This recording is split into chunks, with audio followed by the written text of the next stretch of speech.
將臨期嘅開始，亦意味住新嘅禮儀年開始。而將臨期係想提醒我哋，必須時時刻刻都要懷住信、望、愛三德去期待基督嘅第二次來臨。期間嘅讀經會提醒我哋要期待同埋悔改，因為天國臨近，我哋應該準備好自己，改變自我，學會互相寬恕，咁樣就可以喺主內相互共融，一起迎接主基督嘅再次來臨。咁大家有冇諗過，我哋點解會期待佢嘅再次來臨？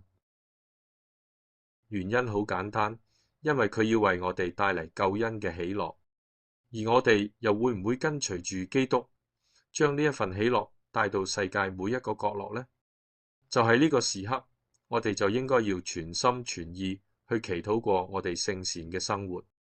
盡快將自己改得盡善盡美。另一方面，就好好咁靜待基督嘅來臨。